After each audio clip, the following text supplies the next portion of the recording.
Once upon a time, once upon a rhyme, the followers of Allah were many.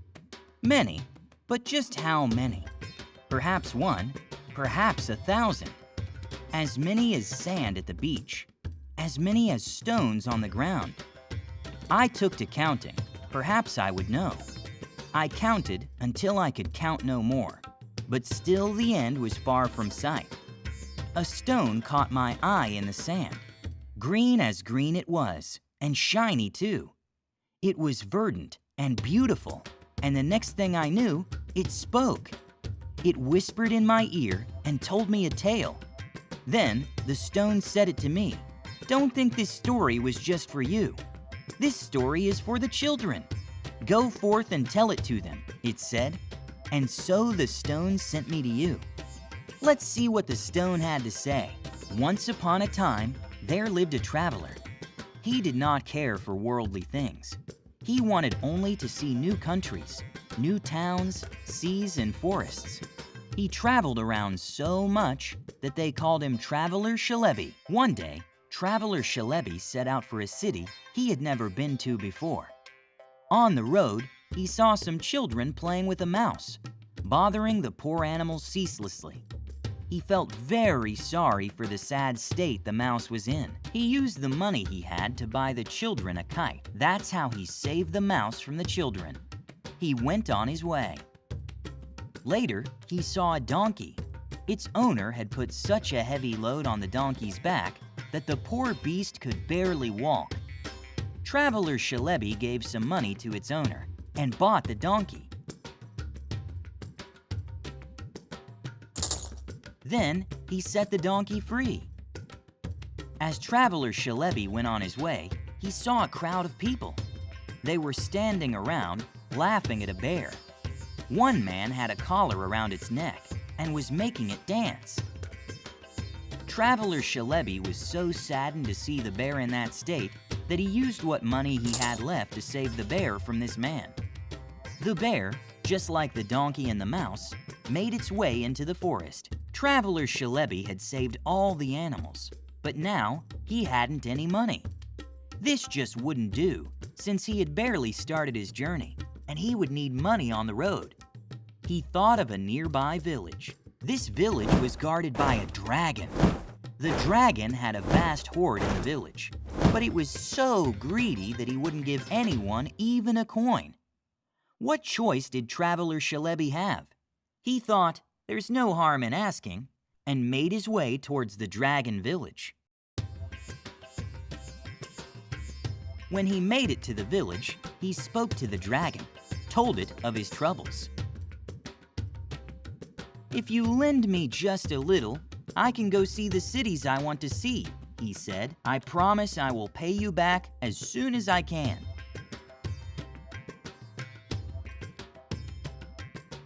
The dragon was beside itself with anger that Traveler Shalebi had asked it for money. It locked Shalebi in a chest and put the chest somewhere where no bird flew and no travelers passed. Then it went back to guarding its hoard. Traveler Shalebi screamed for help with all his might from inside the chest. But alas, none could hear him in this desolate place.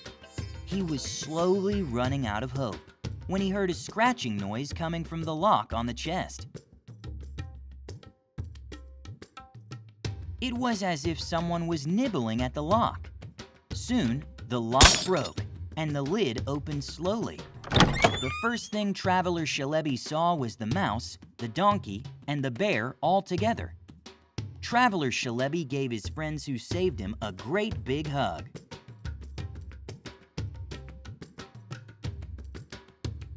They all sat down by a river. As they sat down, they saw a shiny green stone on the riverbank. Shalebi picked it up and looked at it closely. The donkey said, "Hee-haw, this is a magic stone, a wishing stone. We're indeed lucky. This stone will grant whatever we wish." Shalebi wished for a grand house, and it really did come true. Just then, a merchant was passing by. The merchant saw the house and loved it. He said to Shalebi, "What a beautiful grand house! I've gone down this road many times, and never seen this house before. Tell me, how did you make this house?" Shalebi showed him the stone in his hand. It was all thanks to this magic stone. The merchant had an idea. "If you sell me this stone, I will give you all my wares." Shalebi accepted and handed over the stone. In an instant, the magic was broken, and Shalebi found himself right back in the locked chest. The merchant took the stone and his wares and ran away. Shalebi regretted giving the merchant the stone, but it was too late. He tried to escape the chest. His friends, try as they may, could not unlock the chest.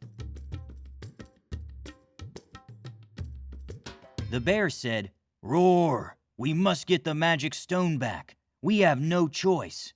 They had an idea. The three ran after the merchant and caught up with him. The mouse told the merchant, "Squeak, squeak, you're a very clever man. We all saw it. Frankly, such a clever man deserves more than a magic stone.